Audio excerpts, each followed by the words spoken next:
जय हिंद साथियों, कैसे हैं आप सब लोग। उम्मीद है कि आप सभी लोग फिट तंदुरुस्त होंगे। मेरा नाम है मनदीप सिंह परमार और मैं आप सभी लोगों का स्वागत करता हूं अपने YouTube चैनल MS क्लासेस पर, जहां आज हम खेलेंगे प्रतिशतता से, परसेंटेज से। आज हम इस टॉपिक को बेसिक से एडवांस तक पूरा सीखेंगे और जहां पे थोड़े लॉन्ग क्वेश्चंस होंगे उनको हम शॉर्ट ट्रिक से कैसे सॉल्व कर सकते हैं और अपना टाइम बचा सकते हैं, क्योंकि एग्जाम में सारा खेल टाइमिंग का ही है। टाइमिंग और एक्यूरेसी का, तो हमें टाइमिंग भी बचानी है और एक्यूरेटली सारे क्वेश्चन सॉल्व भी करने हैं। प्रीवियस ईयर्स एग्जाम्स में ऐसा पैटर्न देखा गया है कि परसेंटेज टॉपिक से 2 या 3 क्वेश्चन पूछे जाते हैं, जिनमें से एक क्वेश्चन छोटे टाइप के होते हैं जिसको कि आप जल्दी सॉल्व कर सकते हो, लेकिन 1 या 2 क्वेश्चन थोड़े लॉन्ग टाइप के होते हैं जो कि आपके टाइम कंज्यूमिंग भी होते हैं। तो आज हमें उन्हें ही कैसे जल्दी सॉल्व कर सकते हैं ये देखेंगे और उनकी क्या शॉर्ट ट्रिक्स होती हैं। तो चलिए आज का सेशन शुरू करते हैं। लेकिन सेशन शुरू करने से पहले मेरी आप लोगों से एक गुजारिश है। अगर आप लोगों को लगता है कि ये चैनल और ये सेशन आपके लिए इंफॉर्मेटिव है, आपके लिए कुछ हेल्प करता है, तो प्लीज चैनल को सब्सक्राइब करें, लाइक करें और कमेंट में बताएं। तो चलिए सेशन शुरू करते हैं। आज का हमारा टॉपिक है परसेंटेज। तो परसेंटेज के नाम से ही हमें समझ में आता है, या प्रतिशतता। प्रतिशत और परसेंटेज से हमें ये समझ में आता है, प्रतिशत यानी पर 100। परसेंट या प्रतिशत दोनों से मतलब क्या निकल रहा है, प्रति 100 या फिर पर 100। यानी कि अगर प्रतिशत पीछे है तो हमें पर 100 कर देना है। पर 100 का मतलब क्या कर देना है, हमें डिवाइड कर देना है। तो अब देखिए कि अगर किसी संख्या के पीछे परसेंट लगा हुआ है तो हमें उसको फ्रैक्शन में चेंज कैसे करना है। तो फ्रैक्शन में चेंज करने के लिए मैं हमने पहले ही यहाँ पे देख लिया कि प्रतिशत से क्या मतलब निकला, अपॉन 100 यानी डिवाइड 100। तो 30% को हम लिख सकते हैं 30/100 या 3/10। 45 को लिख सकते हैं 45 100 की जगह पे डिवाइड बाई 100। 5 से 9 टाइम ऊपर 20 टाइम नीचे। 67 को लिख सकते हैं 67/100। लेकिन अगर उल्टा कर दिया जाए कि फ्रैक्शन दी हुई है, इस टाइप की फ्रैक्शन दी हुई है और आपको परसेंट निकालना है, तो जब उल्टा कर रहे हैं तो प्रोसेस भी उल्टा कर देंगे। यहाँ पे क्या करेंगे, फ्रैक्शन से जब परसेंट बनाएंगे तो मल्टीप्लाई बाई 100 करते जाएंगे।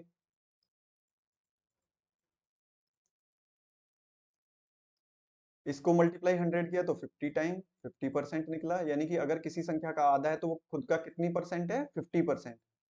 अगर किसी संख्या का तिहाई है तो वो खुद की कितनी परसेंट है, 33 सही 1/3%, या फिर 33.33%। अब मान लीजिए कि कोई फ्रैक्शन ऐसे दे दी जाए 5/7, तो ऊपर 500 हो गए और 500 में 7 का डिवाइड करिए। 7 7 जा 49, 1 7 1 जा 1, 7 4 जा 28, 7 2 जा 14। थोड़ा और आगे जाएगा तो ये लगभग इतने परसेंट। तो ये कॉन्सेप्ट है कि हम कैसे परसेंट से फ्रैक्शन बनाते हैं और फ्रैक्शन से परसेंट बनाते हैं। अब देखिए कि अगर मान लीजिए ये तो थी फ्रैक्शन, लेकिन अगर कोई कंप्लीट पूर्णांक है, सपोज करिए कि पूर्णांक है वो 1, तो एक खुद, तो 1 का परसेंट कितना बनेगा, तो देखिए इसको फ्रैक्शन बना लीजिए। बनाने की जरूरत भी नहीं है वैसे, क्योंकि किसी कंप्लीट संख्या का, किसी पूर्णांक का अगर आप फ्रैक्शन बनाएंगे तो अपॉन 1 रहेगा, जिससे कि वैल्यू पे कोई असर पड़ना नहीं है।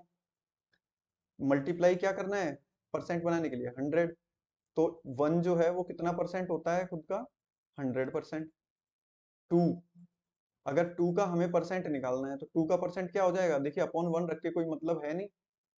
100 करेंगे तो 200%। तो 2 कितना परसेंट होता है, 200%। 3 कितना परसेंट होता है, 300%। ऐसे ही जितनी संख्या, जितना पूर्णांक होता है वो खुद का मल्टीप्लाई 100% होता है।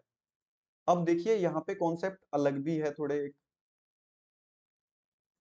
ये तो हो गए आपके परसेंटेज से फ्रैक्शन बनाने वाले और फ्रैक्शन से परसेंट बनाने वाले। अब देखिए कि अगर आपसे पूछा जाए कि किसी संख्या का इतने प्रतिशत कितना होगा।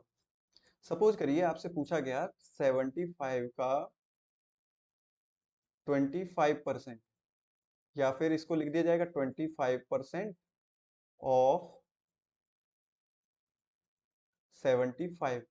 तो इसको कैसे निकालेंगे? देखिए 75 का हमें 25% निकालना है, तो 25 मल्टीप्लाई करेंगे, परसेंट जहां लिखी दिख जाए आपको।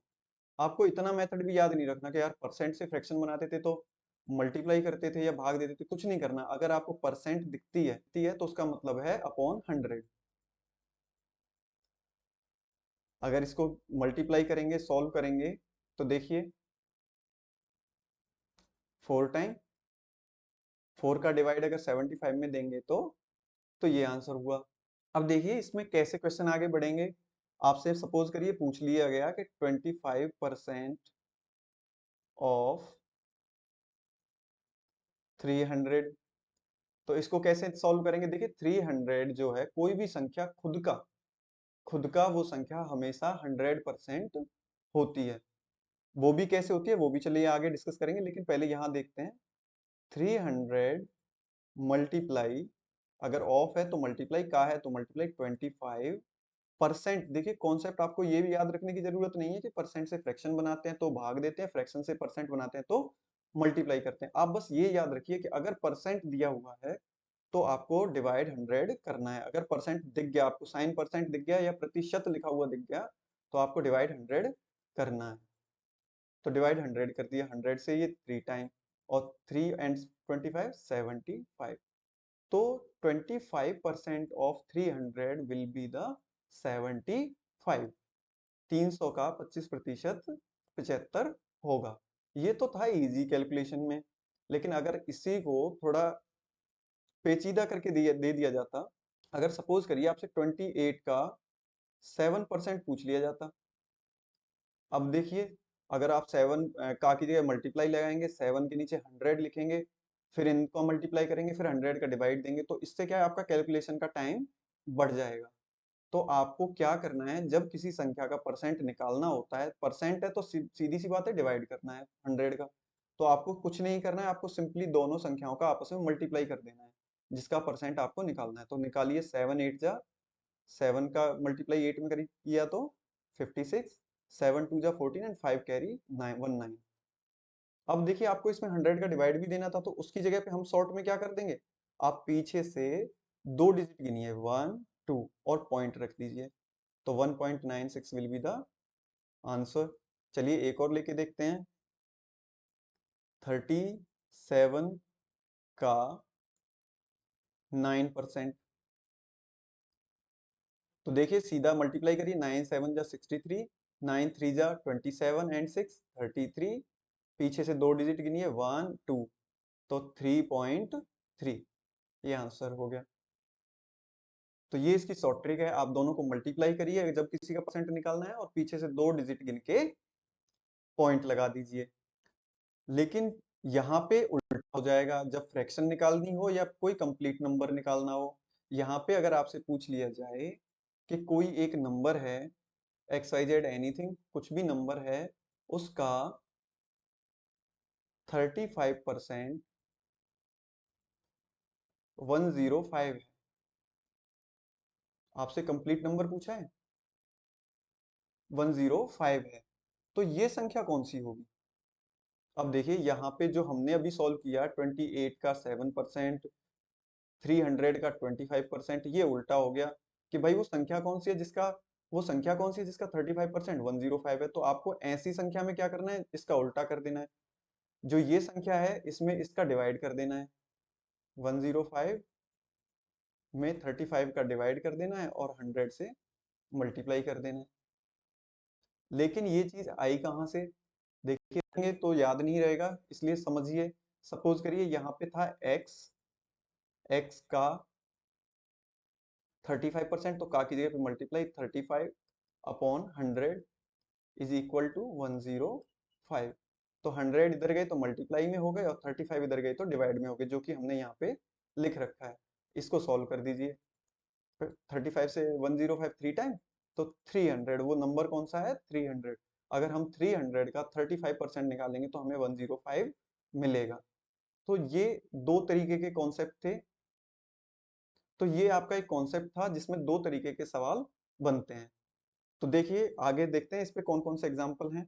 आज हमने अपने इस सेशन में जो भी क्वेश्चन पिक किए हैं वो सारे प्रीवियस ईयर्स एग्जाम्स में पूछे गए हैं। तो चलिए देखते हैं। देखिए यही अभी हमने सॉल्व किया था कि वो कौन सी संख्या है जिसका 52% 182 है। तो आपको क्या करना बताया था शॉर्ट में मैंने, आप इस संख्या को इधर डिवाइड में लाइए और 100 से मल्टीप्लाई कर दीजिए। 13 से 4 टाइम और 13 से 14 टाइम, 4 से 25 टाइम। जब दोनों को आपस में मल्टीप्लाई करेंगे तो 14 5 जा 70, 14 2 जा 28 एंड 7 350। तो कौन सा ऑप्शन आपका ठीक हो जाएगा? Option B. तो इस टाइप के ज्यादा से ज्यादा क्वेश्चन अपने दिमाग में लेके, या फिर अगर आपके पास कोई मैथ की बुक आप रेफर कर रहे हैं तैयारी के लिए, तो उसमें इस टाइप के जैसे भी जितने भी क्वेश्चन बन रहे हैं पिछले दोनों जो हमने डिस्कस किए हैं, आप उनको ज्यादा से ज्यादा प्रैक्टिस करिए। रिक्वेस्ट आपसे यही है कि अगर आप इस सेशन को देख रहे हैं, इस क्लास को देख रहे हैं, तो आप पेन कॉपी जरूर उठा के रखें। और जो भी इंपॉर्टेंट ट्रिक आपको लगती है, जो आपको नहीं पता थी या जो तरीका आपको नहीं पता था, या जो डाउट आपका क्लियर हो रहा है, तो उसको प्लीज नोट डाउन कर लीजिए। चलिए नेक्स्ट देखते हैं। अब देखिए पीछे हमने देखा कि एक ही परसेंट पूछा था, यहाँ पे 2 बार परसेंट पूछ लिया है। पीछे क्या था? एक ही बार परसेंट पूछा था, यहाँ पे एक संख्या की जगह पे हमने क्या लिख रखा था, यहाँ पे क्वेश्चन मार्क। और इसका 45% का भी 15% कितना है? 675। तो इसका 24% कितना होगा? देखिए आज हम शॉर्ट में ही निपटाएंगे, लेकिन उससे पहले आपको बेसिक है उसका जरूर समझ में आना चाहिए। क्योंकि जब मैं शॉर्ट में समझा रहा हूँ ना, तो आपको लगेगा यार ये बड़ा छोटा सा क्वेश्चन है, ये तो बहुत इजी है, हम भी कर सकते हैं। लेकिन आप अगर उसका बेसिक नहीं समझोगे तो आप उसको जल्दी ही भूल जाओगे। तो इसलिए अगर आप मान लीजिए शॉर्ट ट्रिक भूल भी जाते हैं, तो आपको उसके बेसिक से वो ट्रिक याद आ जाएगी। तो देखिए मान लीजिए वो संख्या थी x, x का 45%, 45% देखते ही 100 लगा दिया। इसका भी 15% परसेंट देखते ही आपने 100 लगा दिया। कितना है? 675 है। अब देखिए x इज इक्वल टू क्या हो जाएगा? 675 अपॉन 45 मल्टीप्लाई 15। 100 दोनों ऊपर चले गए मल्टीप्लाई में 10,000। दोनों से ये दोनों कट जाए, ये कट जाएगा अगर आप काट के देखोगे तो वो संख्या कौन सी है? 10,000। अब इसका 24%, तो 10,000 का 24% कितना हो जाएगा? मल्टीप्लाई 20 अपॉन 100, 2 जीरो कट गई, 2400। ये हमने कैलकुलेशन करके निकाल लिया, जो कि हमारा बेसिक मेथड था। शॉर्ट तरीका क्या है इसका? मान लीजिए वो अगर ऐसे नंबर दे दिया जाए कि किसी संख्या का इतने परसेंट का इतने परसेंट इतना है, तो हम उसको अभी पीछे क्या किया था हमने कि इसमें जो परसेंट है हम उसका डिवाइड कर देंगे। एक तो परसेंट 45 है, एक परसेंट 15 है। 2 बार परसेंट है, अगर 3 बार होगी तो 3 बार, 4 बार है तो 4 बार। जितनी बार परसेंट में परसेंट पूछते जाए उतनी बार परसेंट वाली संख्या जो है नीचे भाग में दे दो। उसके बाद जितनी बार परसेंट की संख्या है उतने ही 100 ऊपर मल्टीप्लाई कर दो। ठीक है, तो ये आपकी वो संख्या हो जाएगी। लेकिन अभी इससे भी आगे इसने पूछा है कि इसका 24% का की जगह पे हम लगाते हैं मल्टीप्लाई और 24%, तो परसेंट की जगह पे 100। अब देखो 100 से 100 कट गए और 15 इंटू 45 से 675 कट गए। यहाँ 100 बचा, यहाँ 24, तो 2400 विल बी द आंसर। तो ये शॉर्ट तरीका है इसका। आपसे मान लीजिए पूछ लिया जाए कि किसी संख्या का 10% का, 30% का, 60% का, 8%, कुछ मान लीजिए y है, तो आपको कैसे सॉल्व करना है इसको? तो आपको मान लीजिए वो जो संख्या है y जो बाहर उसने दी है उसके अपॉन में 10 मल्टीप्लाई, जितनी बार परसेंट है मल्टीप्लाई करते जाइए अपॉन में 30 मल्टीप्लाई 60 मल्टीप्लाई 8, और इतनी ही बार 100 का ऊपर मल्टीप्लाई कर दीजिए।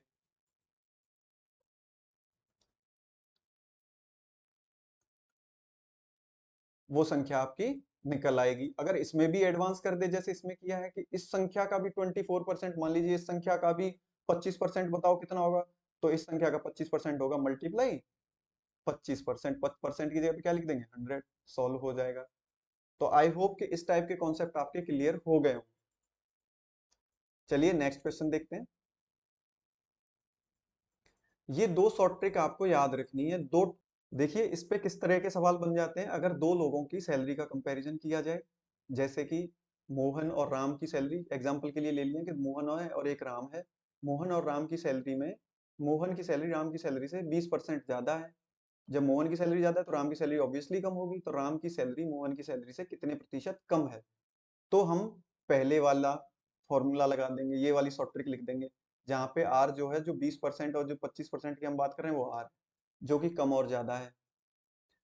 अब उल्टा पूछ लिया जाए कि मोहन की सैलरी राम की सैलरी से 20% 30% कुछ कम है, तो राम की ज्यादा हो जाएगी, तो राम की सैलरी कितने प्रतिशत अधिक है। तो हम उसके लिए ये नीचे वाली ट्रिक लगा देंगे। इस पे दूसरे टाइप के क्वेश्चन कैसे बनते हैं, दूसरे टाइप के क्वेश्चन बनते हैं कि सपोज करिए आपके पास कुछ फिक्स अमाउंट है, मान लीजिए 100 200 हजार रुपए। आप उसमें कोई चीज खरीदने जाते हैं, मान लीजिए कोई 100 रुपए हैं आपके पास और 10 रुपए केजी की कोई चीज खरीदने जाते हैं, तो आपको आती है वो 10 केजी। अब अगर उस वस्तु का रेट बढ़ जाए तो वो चीज क्या हो जाएगी, जो चीज खरीद रहे हो आप वो हो जाएगी कम। तो आपको क्या करना पड़ेगा, अब उसकी खपत कम करनी पड़ेगी, कम खाना पड़ेगा, क्योंकि आपके पास पैसे उतने ही हैं। अगर वस्तु का रेट बढ़ जाए तो हमें कितनी खपत में कमी करनी चाहिए, तो हम कमी करेंगे सेम ये वाले फॉर्मूले के बराबर। सेम फॉर्मूला है। और अगर वही अमाउंट में जो सामान हम 10 रुपए केजी का खरीद रहे थे 100 रुपए में, अगर वो 10 से 9 रुपए हो जाए, रेट घट जाए, तो अब सामान ज्यादा आएगा। ज्यादा आएगा तो हमें खपत में वृद्धि करनी पड़ेगी। खपत में वृद्धि कितनी करनी पड़ेगी, कंजप्शन में कितनी इंक्रीज करनी पड़ेगी। तो ये वाला फॉर्मूला सेम हो जाएगा, यानी कि नीचे माइनस आ जाएगा। तो आपको ये याद कैसे रखना है, आपको बस एक बेसिक चीज याद रखनी है कि जो पहली लाइन आपसे पूछी जाएगी, अगर उसमें कोई पॉजिटिव चीज आपसे पूछ रहा है, अब खुद ही बताइए, अधिक और कम, वृद्धि और कमी, दोनों में से पॉजिटिव चीज क्या है। ऑब्वियसली पॉजिटिव चीज है अधिक, इंग्लिश में मोर, और नीचे वालों के लिए वृद्धि या इंक्रीमेंट या इंक्रीज, ये पॉजिटिव चीजें हो गई। तो इनके लिए हमेशा जो फॉर्मूला हमारा है, basic formula R upon 100 + r × 100, तो उसमें हमेशा हर में प्लस रहेगा।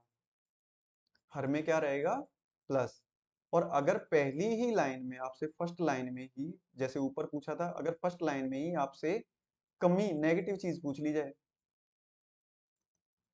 कमी पूछ ली जाए, सैलरी कम है उसकी, ये पूछ लिया जाए, तो ये नेगेटिव चीज होगी। किसको अच्छा लगेगा कि मेरी सैलरी उससे कम हो, है ना। तो ये अगर ये चीज पूछ ली जाए तो आपको नीचे हर में माइनस लगा देना है बस। चलिए इसके ऊपर देखते हैं क्या कौन कौन से एग्जाम्पल बनते हैं।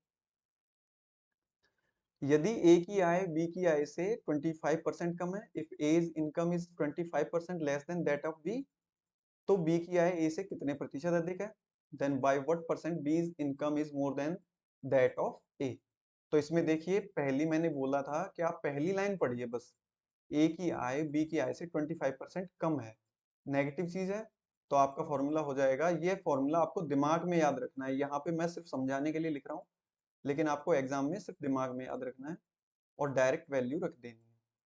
तो आर कितना है, 25% अपॉन 100 माइनस 25 मल्टीप्लाई 100, तो कितना हो जाएगा। देखिए ये भी कैलकुलेशन आपके माइंड में रहनी चाहिए, 100 में से 25 गए तो 75, अब मल्टीप्लाई 100 3 टाइम, तो 100/3।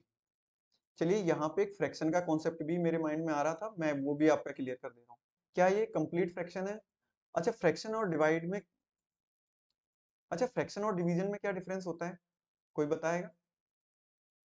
फ्रैक्शन और डिवीजन में डिफरेंस होता है कि डिवीजन में जो डिवाइडेंड है वो कितना भी बड़ा हो सकता है, और डिवाइजर जो है वो कितना भी छोटा हो सकता है, यानी जिस संख्या में हम भाग दे रहे हैं वो कितना भी बिगर हो सकता है, और जिस संख्या से हम भाग दे रहे हैं वो बड़ा भी हो सकता है और छोटा भी हो सकता है। लेकिन फ्रैक्शन में ऐसा नहीं होता। फ्रैक्शन में क्या होता है कि जो डिनोमिनेटर है वो हमेशा बड़ा रहता है।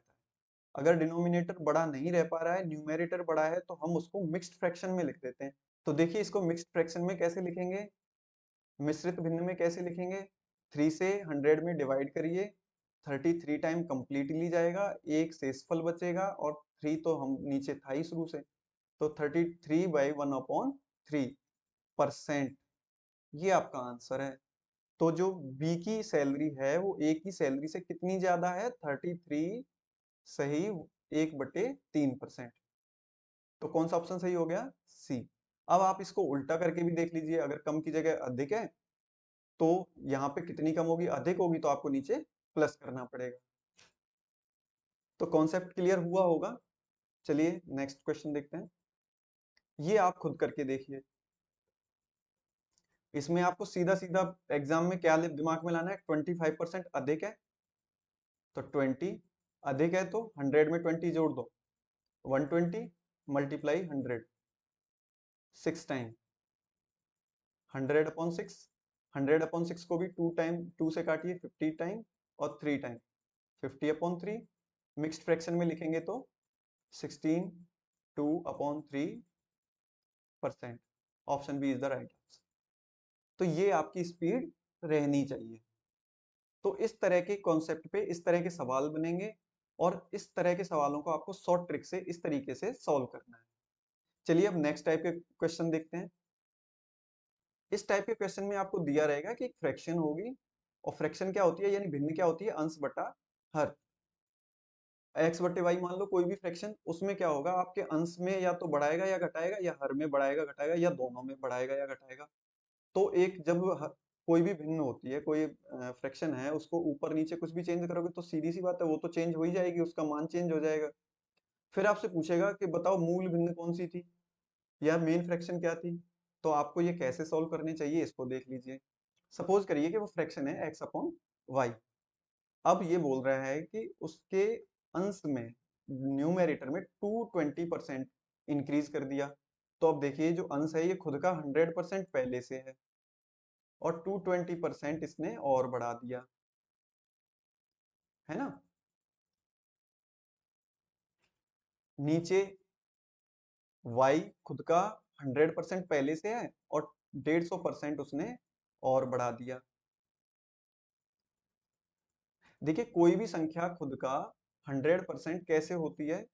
वो ऐसे होती है, सपोज करिए आपसे पूछा जाए कि वो कौन सी संख्या है जिसका 100%, कोई भी संख्या ले लीजिए, मान लीजिए 10 है। तो आप क्या करोगे? यहाँ पे मानोगे x का 100% इक्वल टू 10। तो आप क्या करोगे? इसको x मल्टीप्लाई 100% की जगह पे 100 लिखोगे, नीचे इज इक्वल टू 10। तो x बराबर यानी वो कौन सी संख्या है? 10। तो 10 ही खुद का 100% है। आप कोई भी संख्या ऐसी देखिए, कोई भी संख्या जिसका 100% अगर आप निकालोगे, कोई भी संख्या, तो 100% करेंगे तो क्या हो जाएगा? 100/100 यानी कि वही संख्या। तो इसलिए हमने लिखा कि अगर किसी में 220% की वृद्धि होती है तो 100% वो पहले से रहता है। अगर कमी कर रहे होते, मान लीजिए 22%, 30%, 40% कमी कर रहे होते, तो 100 में से इसको घटा देते। तो ये फ्रैक्शन में जब इतनी इंक्रीज करते हैं तो ये फ्रैक्शन क्या बन जाती है? 4/5। आगे सॉल्व करते हैं। देखिए परसेंट से परसेंट कटना अगर बोले तो सही नहीं है, लेकिन परसेंट की जगह पे अपॉन 100 ऊपर हो जाएंगे, अपॉन 100 नीचे हो जाएंगे, इसलिए 100 से 100 कट जाएंगे। तो इसलिए हम यहाँ पे मान लेते हैं कि परसेंट से परसेंट हट गया। तो x/y मल्टीप्लाइड बाई, ऊपर हो गए 320, नीचे हो गए 250, इज इक्वल टू 4/5। 0 से 0 गई। x/y इज इक्वल टू कितना हो जाएगा? 4/5। 25 ऊपर गए मल्टीप्लाई में, नीचे 32 आए डिवाइड में। 5 से 25 5 टाइम, 4 से 32 8 टाइम। तो ऊपर बचा 5 और नीचे बचा 8। तो 5/8 आपका कौन सा ऑप्शन है? तो इस टाइप के टॉपिक को हमें इस तरीके से इजीली सॉल्व कर लेना है। चलिए नेक्स्ट देखते हैं इसमें। अब देखिए इसमें क्या हुआ कि आपके अंश में तो उसने वृद्धि कर दी लेकिन हर में कमी कर दी। तो देखिए इसमें भी सेम वही तरीका है, लेकिन इसको अब हम एक दो स्टेप कम लिखेंगे जिससे कि आपके एग्जाम की तैयारी भी हो। अंश में 15% वृद्धि कर दी, 100 पहले से है, तो अब कितना हो गया? x का 115%। नीचे हर जो है मान लीजिए वो y था, 100 वो पहले से था, 8% की उसमें कमी कर दी, तो अब वो कितना हो गया खुद का? 92%। कितनी है फ्रैक्शन? 15/16। परसेंट से परसेंट हटे मानिए, अगर 115 और 92 दोनों में 23 से भाग दे दें 23 से, तो ऊपर 5 टाइम, नीचे 4 टाइम। अब देखिए x/y, अब नीचे 4 है, ये इधर जाएंगे तो 15/16 में 4 इधर नीचे है तो उधर जाएंगे तो ऊपर हो जाएंगे, और 5 जो ऊपर है वो इधर आएगा तो वो नीचे हो जाएगा। 5 से 15 3 टाइम्स, 4 से 16 4 टाइम्स। तो आपकी जो फ्रैक्शन है वो कौन सी थी? 3/4, ऑप्शन ए। तो फ्रैक्शन से रिलेटेड परसेंटेज के क्वेश्चन इस टाइप से होंगे, जिसको कि आपको शॉर्ट में इस तरीके से कर देना है। चलिए नेक्स्ट टाइप के क्वेश्चन देखते हैं। अब क्या रहेगा, अब इस टाइप के कॉन्सेप्ट में आपको किसी संख्या में दो बार परसेंटेज में या तो वो संख्या बढ़ाई जाएगी, या एक बार बढ़ाई जाएगी, एक बार घटाई जाएगी, या फिर दो बार वो घटाई जाएगी। तो हम उसको एक शॉर्ट में इस फॉर्मूले से सॉल्व कर देते हैं। अगर मान लीजिए कि दोनों बार बढ़ाया, यानी पहले a% बढ़ा दिया, फिर b% बढ़ा दिया, तो दोनों साइन किसके होंगे? प्लस प्लस के। तो आपका फॉर्मूला हो जाएगा a plus B plus A B upon 100। अब सपोज करिए इनमें से एक भी माइनस हो गया। अगर एक भी माइनस हो गया, मान लीजिए b माइनस हो गया, तो a तो रहेगा प्लस का, b हो जाएगा माइनस का, और यहाँ पे प्लस है, लेकिन a और b का जब प्लस माइनस का मल्टीप्लाई करेंगे, a प्लस का है और b माइनस का है, दोनों का मल्टीप्लाई करेंगे तो माइनस हो जाएगा, तो यहाँ पे भी माइनस हो जाएगा ए बी अपॉन 100। अगर एक भी माइनस है तो ये फॉर्मूला हो जाएगा। तो इसलिए हमने प्लस माइनस करके लिख दिया है, आपको बस प्लस और माइनस की वैल्यू रख देनी है। अब इसमें भी एक कंडीशन आएगी कि सपोज करिए a is equal to B, यानी कि दोनों वृद्धियां जो है वो सेम सेम है। पहले भी 10% बढ़ा दिया, फिर 10% बढ़ा दिया, मान ली पहले 33% बढ़ाया, फिर भी 33% बढ़ा दिया, तो हमें ए और बी बार बार फॉर्मूले में अलग क्यों लिखना? तो उस कंडीशन में क्या हो जाएगा, जब दोनों वृद्धियां सेम है, तो a प्लस ए बी की जगह पे a मल्टीप्लाई ए अपॉन 100। तो उस कंडीशन में क्या हुआ? 2a प्लस ए स्क्वायर अपॉन 100। तो ये तरीका बन जाएगा। आपको बस फॉर्मूला यही याद रखना है, बट मैं यहाँ पे इसके अनुप्रयोग बता रहा हूँ कि किस टाइप के क्वेश्चन आपके लिए इसमें से पूछे जाएंगे। अब सपोज करिए ये भी हो सकता है कि दोनों सेम हो, लेकिन एक बार इस ए बढ़ा दिया जाए और एक बार घटा दिया जाए। मान लीजिए एक पूछ लिया जाए कि किसी वैल्यू में 10% पहले ऐड कर दिए जाते हैं और फिर 10% माइनस कर दिए जाते हैं। तो यहाँ पे क्या हो जाएगा, ए और बी है तो इक्वल, लेकिन है किस चीज के आपस में? माइनस के। तो क्या हो जाएगा, देखिए ए माइनस, क्योंकि यहाँ प्लस की जगह पे अब क्या लेना है? माइनस। बी की जगह पे हमें क्या लिखना है? ए। फिर यहाँ पे क्या हो जाएगा? माइनस, माइनस ले लिया, अब a इंटू ए अपॉन 100। ए से ए कट गई, तो क्या बचा? माइनस ए स्क्वायर अपॉन 100। माइनस चिन्ह यहाँ पे आगे आ रहा है, माइनस चिन्ह आगे आ रहा है, ये इस चीज का प्रतीक है, ये आपको ये बता रहा है कि जब किसी संख्या में पहले सेम परसेंट ऐड की जाती है और फिर बाद में घटा दी जाती है, तो उसमें हमेशा उसकी जो मेन वैल्यू है वो हमेशा ए माइनस ए स्क्वायर अपॉन 100 कम हो जाती है। कितनी कम हो जाती है? ए स्क्वायर अपॉन 100। तो आपको जो यहाँ पे मेन फॉर्मूला याद रखने की जरूरत है, एक तो ये लास्ट वाला, और एक जो मेन फॉर्मूला है। बाकी सारी चीजें हम क्वेश्चन में इससे बनाते चलेंगे। चलिए देखते हैं इसके ऊपर आने वाले क्वेश्चंस। देखिए हम इसको भी डिस्कस कर ही चुके थे। यहाँ ए और बी दोनों इक्वल है, अपना फॉर्मूला था plus minus A plus minus B plus minus A B upon 100, यही था।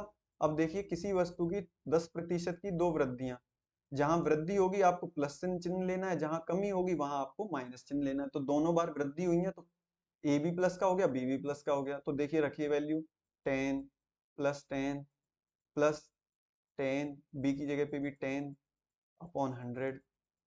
इससे ये कट गया, एक 10 10 10 20 एंड 1 21%। तो कितनी वृद्धियां हो जाएंगी? 21%। यहाँ पे कुछ लोगों को ये डाउट आता है कि जब किसी संख्या में पहले 10% बढ़ाया फिर 10% बढ़ाया तो 20% होना चाहिए था, तो 21% कैसे हो गया? सपोज करिए 100 था, 100 को आपने पहले 10% बढ़ाया, तो 100 को 10% बढ़ाएंगे तो खुद का कितने परसेंट हो जाएगा? 110%। 100 तो परसेंट पहले से ही है, तो 10% बढ़ाते ही 100 कितने हो गए? 110।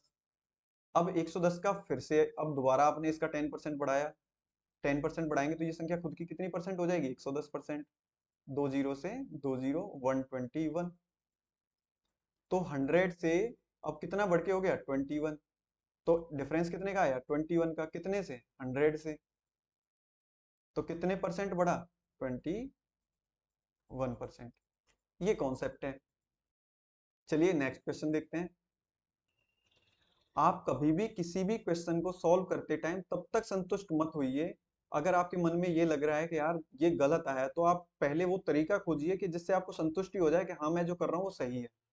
जब तक आपको संतुष्टि नहीं होगी, कॉन्फिडेंस नहीं आएगा, तब तक आप मैथ से खेल नहीं सकते। चलिए नेक्स्ट क्वेश्चन देखते हैं।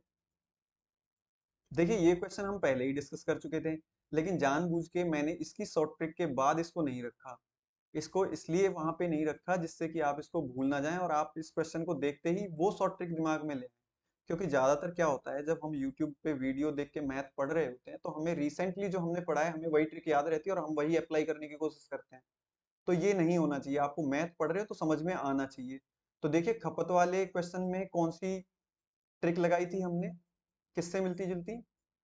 सैलरी से कंपैरिजन वाली। कौन सी थी वो? R upon 100 plus minus R multiply 100, यही थी। अब इसमें भी क्या था कि अगर पहली लाइन में हमें पॉजिटिव सेंस दिखे, जैसे यहाँ पे देखिए वृद्धि हो रही है, वृद्धि हो रही है तो चीज बढ़ पॉजिटिव हो गई यानी बढ़ रही है, तो हम हर में यानी डिनोमिनेटर में यहाँ पे प्लस का चिन्ह ले लेंगे। तो सॉल्व करिए इसको आगे। आर की जगह पे 40, नीचे क्या हो जाएगा? वृद्धि हो रही है तो प्लस साइन लेंगे, तो 100 प्लस 40 यानी 140 मल्टीप्लाई 100। 10 से 10, 2 से 2 टाइम, यहाँ पे 7 टाइम, कितना हो जाएगा? 200 अपॉन 7। और 7 से जब इसको काटेंगे यानी मिक्स फ्रैक्शन में लिखेंगे तो कितना हो जाएगा? कितने टाइम गया ये? 28 टाइम। 4 रिमाइंडर और 7 नीचे।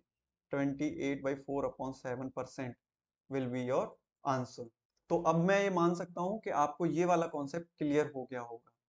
अगर यहीं पे आपको वृद्धि की जगह कमी कर दी जाए तब क्या डिफरेंस आएगा, तब क्या आंसर निकलेगा? तो ये आप खुद सॉल्व करके देखिए और कमेंट में बताइए कि आपका 40% कमी करते हैं तो खपत में कितने प्रतिशत की वृद्धि करनी पड़ेगी। यहाँ उल्टा हो जाएगा ना, कितने प्रतिशत की वृद्धि करनी पड़ेगी जिससे परिवार का खर्च ना बढ़े। तो इसको जल्दी सॉल्व करिए और कमेंट में बताइए। चलिए नेक्स्ट क्वेश्चन देखते हैं। अब देखिए यहाँ पे थोड़ा एडवांस पूछा है कि चीनी के मूल्य में 10% की कमी होने पर कोई गृहिणी 1116 रुपीज में 6.2 kg चीनी अधिक खरीद सकती है। तो चीनी का घटा हुआ मूल्य कितने रुपए प्रति केजी है? चलिए इसको भी बड़ा इजी तरीके से निकालते हैं। माना चीनी का जो मूल्य है,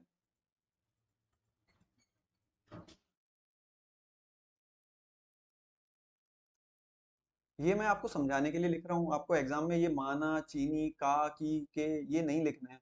आपको डायरेक्ट एक्स लिखना है। ठीक है। तो 1116 रुपीज में कितनी चीनी आएगी?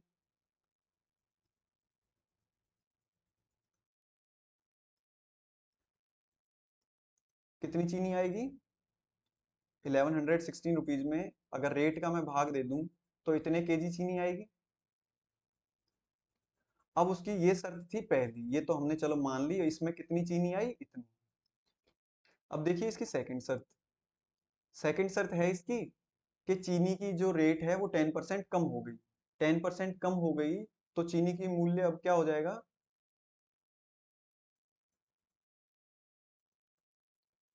देखिए चीनी पहले ही खुद X रुपए केजी थी। अब वो 10% कम हो गई यानी 100 में से 10 कम हो गई, तो यानी खुद की अब 90% बची। और परसेंट की जगह पे हम क्या लिख देते हैं? 100। यानी कि अब जो चीनी है वो 9x/10 रुपीज, यानी कि अब चीनी कितने रुपए केजी हो गई? 9x/10 rupees.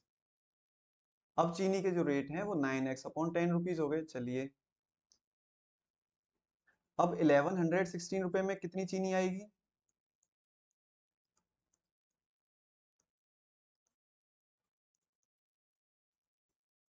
तो देखिए 1116 रुपीज में उतनी ही चीनी आएगी जितनी चीनी में रेट का भाव दे देंगे, भाग दे देंगे। रेट का भाग देंगे तो 9x अपॉन 10। अगर आगे ले जाएंगे तो 10 जो है वो ऊपर चले जाएंगे अपॉन 9x। बताइए ये हम ऐसे क्यों करते हैं कि ये 10 ऊपर चले गए ये नीचे रह गए? वो इसलिए करते हैं कि जब हर भिन्न के रूप में लिखा हो, फ्रैक्शन के रूप में लिखा हो, तो अंश को भी हम फ्रैक्शन कर देते हैं, भिन्न बना देते हैं। तो भिन्न बनाने के लिए 1116 के नीचे कितना मान लेंगे? 1। तो ऊपर नीचे की संख्याओं का और बीच बीच की संख्याओं का हम गुणा कर देते हैं। तो 10 इसलिए ऊपर चले गए, 9x इसलिए नीचे रह गए। तो अब चीनी आपकी कितनी आ रही है? इतनी। और उसने हमें शर्त में क्या बताया था कि जो चीनी डिफरेंस है चीनी का वो कितना है? 6.2 kg, यानी रेट घटने के बाद। देखिए ऑब्वियसली एक चीज है कि जब रेट घट जाएंगे तो चीनी ज्यादा आएगी, और रेट जब ज्यादा होंगे तो चीनी कम आएगी। तो चीनी ये वाली ज्यादा होगी जो कम रेट में आई है, और ये जो ज्यादा रेट में आई थी ये कम होगी। तो अगर हमें ज्यादा चीनी में से multiply 10/9x minus 1,116 upon x घटाऊं तो कितना मिलेगा मुझे? 6.2। अब देखिए 9 से अगर मैं ऊपर भाग दे दूं तो ये जाएगा 9 1 जा 9, 9 2 जा 18, 9 4 जा 36। तो अब देखिए क्या बचा हमारा फ्रैक्शन? 1240 मल्टीप्लाई 10 कर देंगे 124 को, तो 1240 upon X minus 1116 upon X is equal to 6.2। हर समान है तो भाग, तो नीचे x 1214 में से अगर इसको घटाएंगे तो कितना बचेगा? 124 इज इक्वल टू 6.2, या 6.2x इज इक्वल टू 124, या x is equal to 124 upon 6.2। Point हटाएंगे तो पॉइंट के बाद कितने अंक हैं? एक, तो एक जीरो ऊपर बढ़ा दो, भाग दिया तो 20। यानी चीनी का रेट कितना था? 20 रुपए। लेकिन इसने पूछा है कि चीनी का घटा हुआ मूल्य कितने रुपए था, तो घटा हुआ मूल्य ये था 9x अपॉन 10। या तो आप 20 x की जगह पे 20 लिख दो इसमें, तो आपका निकल आएगा 18 रुपीज। या फिर आप इसमें 20 में से 10% घटा दो तो लिख दो, 20 का 10% कितना हो जाएगा? 2, घटा के लिखो 18 रुपीज। दूसरा तरीका वो 18 रुपये kg। ये आपका आंसर हो गया। तो 18 कहाँ है? ऑप्शन है D. Option D will be the answer. तो इस तरह के क्वेश्चन को आपको इस तरीके से सॉल्व करना है। चलिए, अभी तक हम कई टाइप के क्वेश्चन सॉल्व कर चुके हैं। तो देखिए अभी तक हम कई टाइप के क्वेश्चंस को सॉल्व कर चुके हैं। देखते हैं नेक्स्ट कौन से टाइप के क्वेश्चन है। देखिए ये क्वेश्चन है, इसमें क्या दिया हुआ है? देखिए इसमें दिया हुआ है फलों के मूल्य में 30% कमी करने पर उनकी बिक्री 40% अधिक हो जाती है, इससे विक्रय मूल्य पर क्या असर पड़ेगा? अब देखिए ऐसे टाइप के क्वेश्चन में दिमाग लगाना, ऐसे टाइप के क्वेश्चन में ज्यादा दिमाग नहीं लगाना, क्योंकि ज्यादा दिमाग लगाओगे तो दिमाग हो जाएगा खराब। आपको क्या सोचना है, पहले तो समझिए कि इसमें 30% की कमी करी किसमें? फलों के मूल्य में। अब ना तो हमें फलों फलों का मूल्य बताया है, और ना ही उसने ये बताई कि उसकी बिक्री थी कितनी जिसमें कि हम 40% की वृद्धि कर दें। अब इससे विक्रय मूल्य पर क्या असर पड़ेगा, ये नई चीज पूछ रहा है। तो देखिए हम इसको कैसे करेंगे। मान लीजिए कि फल हैं आपके पास 100 यूनिट, ठीक है, और एक फल का रेट है, विक्रय मूल्य या सेलिंग प्राइस जिसको बोलते हैं, क्या बोलते हैं? SP, selling price. वो कितना है? वो भी एक फल का 100 है। तो टोटल कुल विक्रय मूल्य कितना हो जाएगा? टोटल सेलिंग प्राइस 100 मल्टीप्लाई 100, यानी कि 10,000। टोटल सेलिंग प्राइस कितना हो जाएगा इसका? विक्रय मूल्य 10,000। तो देखिए अब उसकी सेकंड शर्त जो है वो ये बोल रहा है कि जो फल हैं उसमें 30% की कमी कर दी।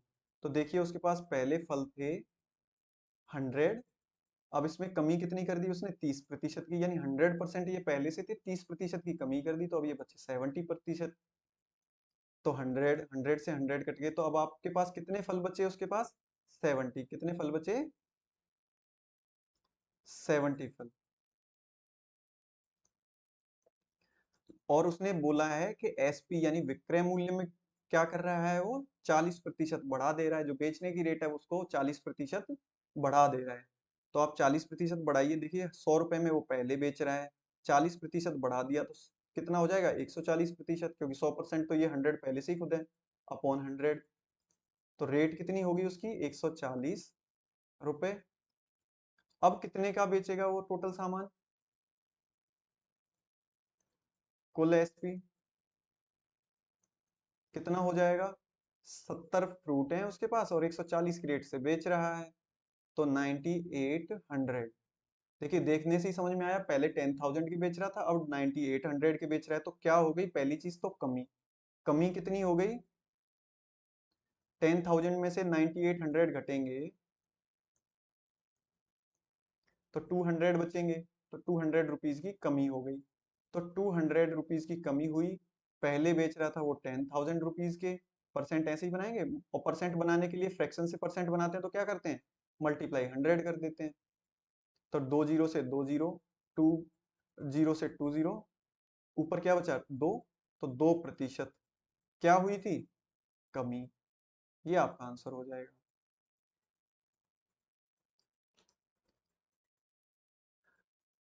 उम्मीद है कि आपको ये कॉन्सेप्ट क्लियर हो गया होगा। चलिए नेक्स्ट क्वेश्चन देखते हैं।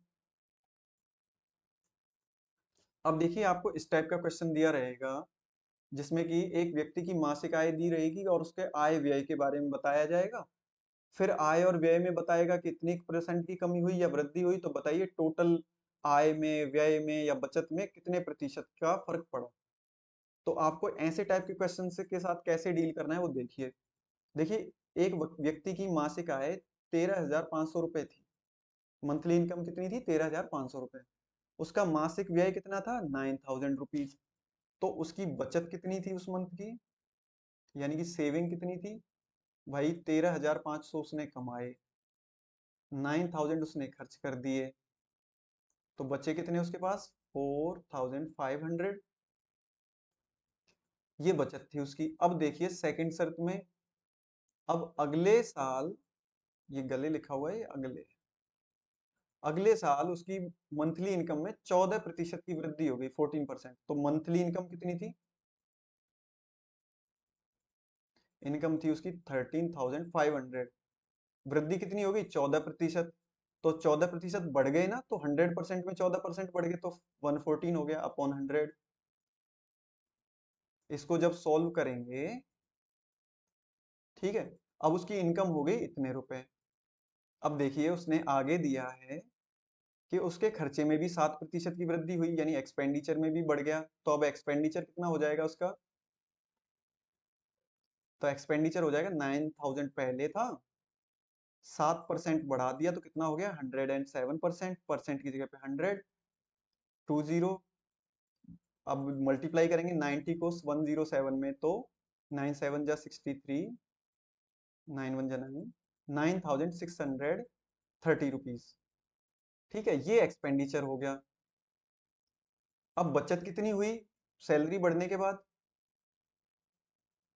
सेविंग हो गई उसकी, देखिए सैलरी है उसकी 15390, खर्चा है उसका 9630, दोनों को घटाएंगे आपस में तो 0,685,5860 रुपीज। ये उसकी सेविंग्स हो गई। पहले सेविंग कितनी थी? 14500, 4,500 थी, अब कितनी होगी? 5,860 रुपए। तो बचत में अंतर कितना आया? क्योंकि ये किस में डिफरेंस पूछ रहा है? बचत में। बचत में ही तो डिफरेंस पूछ रहा है, तो बचत में देखिए कितना अंतर आया। अच्छा देखने में क्या लग रहा है? ये पहले 4,500 थे, ये 5,860 हो गए, तो बचत बढ़ रही है। तो बचत में वृद्धि कितनी बढ़ी? 5,860 में से 4,500 घटाएंगे तभी तो पता चलेगा कितनी बचत बढ़ गई उसकी। तो बचत बढ़ी उसकी 0,631, 1,360 रुपए। अब बचत में पूछा क्या है उसने? वृद्धि का प्रतिशत। तो प्रतिशत वृद्धि क्या कैसे निकालेंगे? देखिए कितनी बचत हुई उसकी 1360। कितने में से? 4500 थे पहले, मल्टीप्लाई बाई 100। 100 की 2 जीरो से 2 जीरो कट गए। अगर पहले 9 से ऊपर नीचे डिवाइड करें तो 9 1 जा 9, 9 4 जा 36 और 0 नीचे 5 टाइम। 5 से डिवाइड करें तो 28 टाइम। तो 28% उसकी सेविंग्स बढ़ गई पहले से। तो ऑप्शन नंबर बी आपका सही हो जाएगा। तो इस टाइप के क्वेश्चन को आप इस तरीके से डील करेंगे। चलिए नेक्स्ट टाइप के क्वेश्चन देखते हैं। देखिए इस क्वेश्चन में दिया हुआ है यदि 7% लवणता वाले 12 लीटर घोल को उबाल कर 4 लीटर पानी को वाष्पित कर दिया जाए तो शेष बचे घोल में लवण का प्रतिशत कितना है? अब समझिए, लवण का मतलब नमक, जो सॉल्ट है वो है 7%। किसका? 12 लीटर का। तो सॉल्व कर दो इसको। 12 कैसे करते थे? दोनों का मल्टीप्लाई करते थे शॉर्ट ट्रिक से। दोनों का मल्टीप्लाई करते थे 8 और उसके बाद पीछे से 2 डिजिट गिनते थे 1 2 और एक 2 डिजिट के बाद यहाँ पे पॉइंट लगा देते थे। अब देखिए पॉइंट से आगे कोई संख्या नहीं है तो हमेशा क्या लिखते हैं? 0। तो ये किस में है सॉल्ट? ये जब ये लीटर में दिया हुआ है तो ये भी लीटर में होगा, है ना। शॉर्ट ट्रिक से तो हम ऐसे लिख सकते थे। और वैसे ये था कि 12 मल्टीप्लाई 7% की जगह पे 100। तो आपका नमक कितना है? 0.84 लीटर। अब उसने दूसरी चीज बताई कि 12 लीटर जो घोल था जिसमें नमक है 0.84 लीटर, इसको उसने उबाला। उबालेगा तो क्या करेगा? उसका जो पानी है वो भाप बन के उड़ जाएगा। कितना उड़ गया? 4 लीटर। अब 4 लीटर पानी उड़ जाने के बाद शेष सॉल्यूशन जो है, जो घोल है, वो कितना बचा? 12 लीटर पहले था, 4 लीटर उसने उड़ा दिया तो 8 लीटर बचा। अब 8 लीटर में लवण का प्रतिशत कितना है? ये लवण का प्रतिशत कितना है? तो कैसे निकालेंगे? देखिए लवण है उसमें 0.84 लीटर। टोटल सॉल्यूशन है आपका 8 लीटर। अब ये फ्रैक्शन बन गई, इसको क्या बनाना है हमें? परसेंट। तो परसेंट में बनाने के लिए हम क्या करते हैं? 100 से मल्टीप्लाई। तो ऊपर हो जाएगा आपका 84/8। जब डिवाइड करेंगे तो आएगा 10.5%। तो आपका सॉल्ट अब कितना है? 10.5%। ये आपका आंसर हो गया। तो आपको इन क्वेश्चंस को शॉर्ट में इस तरीके से सॉल्व कर देना है। चलिए नेक्स्ट क्वेश्चन देखते हैं। देखिए लगभग हर एग्जाम में ऐसा क्वेश्चन जरूर पूछा गया है। तो देखिए ज्यादातर क्वेश्चंस को हम पढ़ते ही सॉल्व कर देते हैं। उसके लिए हमें लंबा चौड़ा कुछ लिखने की जरूरत नहीं होती। देखिए जैसे कि यहाँ से एक परीक्षा में पास होने के लिए 35% नंबर चाहिए। अब एक अभ्यर्थी को, एक स्टूडेंट को 40 अंक मिले और 30 नंबर से वो फेल हो गया, तो उसको नंबर कितने चाहिए थे? 40 और 30 70, 70 नंबर चाहिए थे। यानी कि किसी संख्या का 35%, किसी संख्या का 35% कितना है? 40 नंबर उसे मिले, 30 उसे फेल हो गया, यानी कि 70। तो हमने इसको कैसे सॉल्व किया था? क्वेश्चन नंबर 1 बन गया ना, जो सबसे पहले हमने सॉल्व किया था। तो मान लीजिए इसका शॉर्ट ट्रिक तो हमने देखा था कि इस संख्या को आप इधर लाइए, इसमें डिवाइड कर दीजिए और 100 से मल्टीप्लाई कर दीजिए। तो करिए 70/35 मल्टीप्लाई 100, 2 टाइम 200। तो कितने नंबर का पेपर था आपका? 200 का। आप इसको सॉल्व करिए पहले क्वेश्चन की तरह, तो आपको 200 कैसे आए ये आइडिया हो जाएगा। चलिए नेक्स्ट क्वेश्चन देखते हैं। देखिए क्वेश्चन में दिया गया है कि एक आयत की लंबाई में 10% की वृद्धि और चौड़ाई में 10% की कमी करें तो नए आयत के क्षेत्रफल में क्या डिफरेंस होगा? तो देखिए इस टाइप के क्वेश्चन हम पहले डिस्कस कर चुके हैं। नहीं याद आ रहा? चलिए, जब भी आयत की या वर्ग, आयत यानी कि रेक्टेंगल, वर्ग या स्क्वायर, जब इनकी कोई भी माप, कोई भी पैरामीटर में डिफरेंस करेंगे या उसको बढ़ाएंगे या घटाएंगे तो उसके क्षेत्रफल में क्या डिफरेंस आएगा? तो उसके लिए ट्रिक वही थी जो हम पहले डिस्कस कर चुके थे, plus minus A plus minus B plus minus A B upon 100। यहाँ पे जो ए है, ए में जो वृद्धि है वो आप लंबाई वाली मानेंगे एल, जो बी है उसको आप चौड़ाई वाली मानेंगे बी। तो देखिए इसको सॉल्व करते हैं।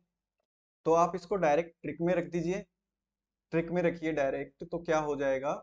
देखिए 10% की लंबाई में वृद्धि, तो ए हो गया आपका +10। चौड़ाई में 10% की कमी, तो चौड़ाई हो गई आपकी बी हो गया माइनस, तो माइनस के 10। फिर plus minus A B upon 100 था, तो यहाँ पे क्या हो जाएगा, जब ए प्लस का है और बी माइनस का है, दोनों का मल्टीप्लाई करेंगे तो माइनस हो जाएगा, तो ये यहाँ पे हो गया -10। ए की जगह पे बी की जगह पे भी 10 अपॉन 100। 100 से 100 कट गए, 10 से 10 आपस में कट गए, क्योंकि प्लस माइनस में के कट गए दोनों। जब प्लस माइनस में संख्या आपस में कटती है तो 0 बचता है, और डिवाइड में जब कटती है तो 1 बचता है, क्योंकि भाग देते हैं 100 एकन 100, तो माइनस। लेकिन किसके बचे एक, माइनस के, तो -1%। अगर आंसर माइनस में आ रहा है तो इसका मतलब क्या होगा, उसके क्षेत्रफल में कमी हुई है। कितनी कमी हुई है, 1% की। तो 1% की कमी है कहीं, तो ऑप्शन में 1% की कमी नहीं दिया गया है। तो चलिए ऑप्शन में ये गलत था, ये मैंने ही लिखे थे इसलिए मुझसे गलती हो गई है। तो 1% की जो है वो कमी हो जाएगी, ये आपका आंसर हो जाएगा। चलिए नेक्स्ट क्वेश्चन देखते हैं। देखिए ये पॉपुलेशन से रिलेटेड या जनसंख्या से रिलेटेड जो क्वेश्चन होते हैं वो सेम टू सेम होते हैं कंपाउंड इंटरेस्ट यानी कि चक्रवृद्धि ब्याज की तरह। चक्रवृद्धि ब्याज कौन सी होती है, जिसमें कि कोई फिक्स्ड अमाउंट, कोई पैसा है जो आप किसी को ब्याज पे देते हो, इंटरेस्ट पे देते हो, और हर साल उसका इंटरेस्ट उसमें जुड़ के अगली साल वो मूलधन बन के ब्याज पे चला जाता है। जैसे कि आपने किसी को 100 रुपए दिए 10% वार्षिक रेट से, तो एक साल के अंत पे वो अमाउंट कितना हो जाएगा, 110। तो दूसरे साल के लिए जो आपका मूलधन होगा वो कितना हो जाएगा, 110। तो ब्याज जो है 10% वो 110 पे आगे बढ़ेगी। ऐसे ही जनसंख्या का सीन है, क्योंकि इंटरेस्ट वो तो लेने वाले और देने वाले के बीच का कॉम्प्रोमाइज है, तो वो वहां पे सिंपल इंटरेस्ट भी कर सकता है और कंपाउंड इंटरेस्ट भी कर सकता है। लेकिन जनसंख्या जो बढ़ रही है वहां पे सिंपल इंटरेस्ट का तरीका नहीं चलता। वहां पे कौन सा तरीका चलेगा, सिर्फ कंपाउंड इंटरेस्ट वाला। कैसे, मान लीजिए इस शहर की जनसंख्या अभी 1000 है और 10% की रेट से बढ़ रही है, तो इस साल के एंड में हो जाएगी 1100। अब अगली साल भी 10% बढ़ेगी, तो 1100 पे 10% बढ़ेगी, ना कि 1000 पे। तो अगली साल कितनी हो जाएगी, 1100 में 110 और जोड़ देंगे। देखिए आगे, माना किसी शहर की जनसंख्या पी है और वह R% वार्षिक दर से बढ़ती है, तो एन वर्ष बाद जनसंख्या, सिंपल वही कंपाउंड इंटरेस्ट वाला फॉर्मूला। पहली जनसंख्या है पी, R% से बढ़ रही है, एन वर्ष बाद कितनी हो जाएगी, तो ये वाला फॉर्मूला हम लगा देंगे। अब यहाँ पे ये पूछे कि एन वर्ष पूर्व जनसंख्या कितनी थी। अगर वहीं पर आपसे अगर पूछ लिया जाए कि एन वर्ष पूर्व जनसंख्या कितनी है, मान लीजिए अभी प्रेजेंट में जो पॉपुलेशन है वो है पी, आर रेट से बढ़ रही है, तो एन टाइम पहले वो कितनी थी, तो एन टाइम पहले थी P upon 1 plus R upon 100 की पावर एन। यानी कि अगर बाद की पूछी जाए तो मल्टीप्लाई कर दो पी से, और पहले की पूछी जाए तो पी में भाग दे दो, बस इतना करना है। लेकिन इसमें एक और कॉन्सेप्ट है कि अगर जो रेट ऑफ इंटरेस्ट है या जो दर है बढ़ने की, अगर वो अलग अलग है, ये तो निश्चित नहीं है ना कि जो जनसंख्या है वो बढ़ती है वो फिक्स रेट से बढ़ती है। इस साल मान लीजिए 5% बढ़ रही है, तो अगली बार 5.10 के रेट से बढ़ रही होगी, उसके बाद में 5.20 की स्पीड से बढ़ रही होगी। अगर कोरोना आ जाएगा तो 5 से कम रेट से बढ़ रही होगी, नहीं, ज्यादा रेट से बढ़ रही होगी। चलिए देखते हैं नेक्स्ट क्वेश्चन इसके ऊपर। यहाँ पे दिया हुआ है कि किसी कस्बे की जनसंख्या में पहले वर्ष 5% की वृद्धि हुई तथा दूसरे वर्ष 5% की कमी हुई। पहले वर्ष तो R1 कितना था, वृद्धि हुई है तो प्लस का रहेगा 5%, और R2 दूसरे वर्ष का है तो कैसा है, लेकिन कमी वाला, तो माइनस के हो जाएंगे 5%। P बराबर कितना है, 7980, और N बराबर समय बराबर कितना है, पहले वर्ष में इतनी हुई, दूसरे वर्ष में इतनी कमी हुई, और दूसरे के अंत में इतनी है, तो 2 साल है। तो जब दो अलग अलग रेट है तो फॉर्मूला क्या था, P upon 1 plus R1 upon 100 into 1 plus R2 upon 100। अगर इसमें हम रख दें तो P की जगह पे 7980 अपॉन 1 प्लस R1 कितना है 5/100 और R2 कितना है अपना 1 माइनस का है तो यहाँ प्लस की जगह पे हो जाएंगे -5/100। तो देखिए 5 और 100 आपस में 1 एंड 20 टाइम कट गए, सेम इधर 1 एंड 20 टाइम। तो हम इसको यहाँ पे लिख सकते हैं 7980 अपॉन, अब देखिए यहाँ 1 प्लस 1/20 करेंगे तो ये कितने हो जाएंगे 21/20 मल्टीप्लाई 1 माइनस 1/20 करेंगे तो ये कितने हो जाएंगे 19/20। यानी कि हम इसको लिख सकते हैं 7980, 20 दोनों चले गए ऊपर और 21 इंटू 21 रह गए नीचे, 21 इंटू 19, ये 19 है। तो 19 से अगर मैं 7980 में डिवाइड करूं तो 4 टाइम 76, 3 बचे, 3 8 19 2 2 जा 38 0, 21 से 20 टाइम तो कितना बचा 20 मल्टीप्लाई 20 मल्टीप्लाई 20, 2 दूने 4 दूनी 8, 8 के पीछे 30, तो 2 वर्ष पूर्व जनसंख्या कितनी थी 8000, ये आंसर हो जाएगा।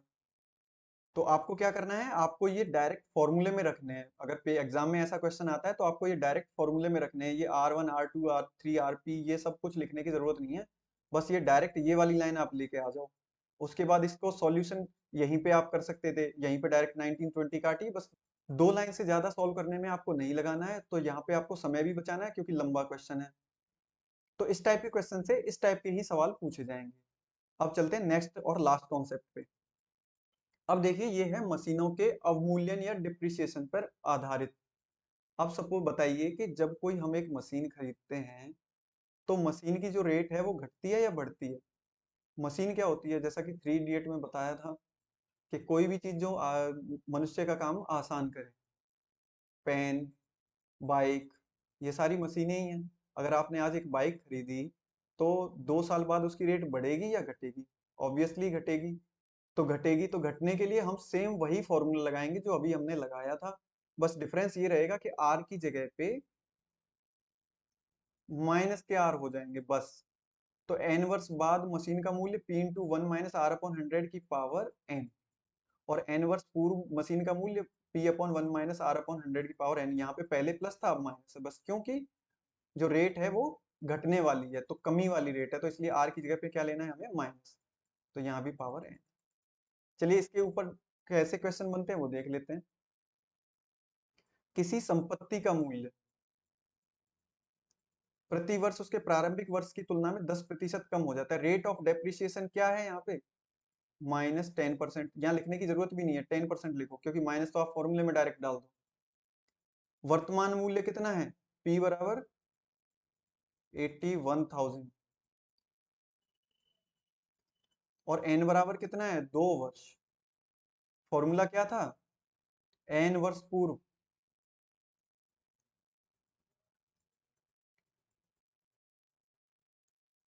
P upon 1 minus R upon 100 की पावर n। यही फॉर्मूला है, अभी हमने पीछे देखा था, यही फॉर्मूला है ना। अब देखिए जब हमने इसमें वैल्यू रखेंगे तो क्या आएगा 81,000 अपॉन 1 माइनस आर की जगह पे कितना है 10%, 10 अपॉन 100 की पावर 2। 10 से 100 कट गई 1 अपॉन 10 टाइम, तो 81,000 अपॉन 1 माइनस 1 अपॉन 10 को, जब 1 अपॉन 10 अंदर है इसको 1 माइनस करेंगे तो ये हो जाएगा 9 अपॉन 10, और इसकी पावर कितनी है 2, तो 9 अपॉन 10।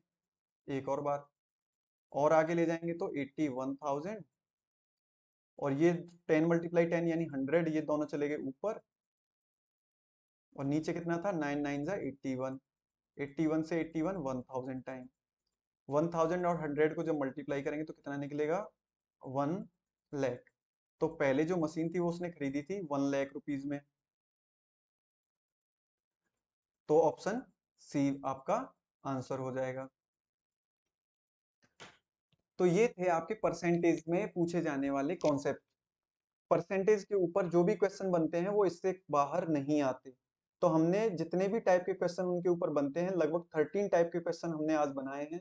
13 टाइप के कॉन्सेप्ट हमने क्लियर किए हैं और हमने उन कॉन्सेप्ट को कैसे जल्दी से जल्दी सॉल्व कर सकते हैं, ये आज सीखा है।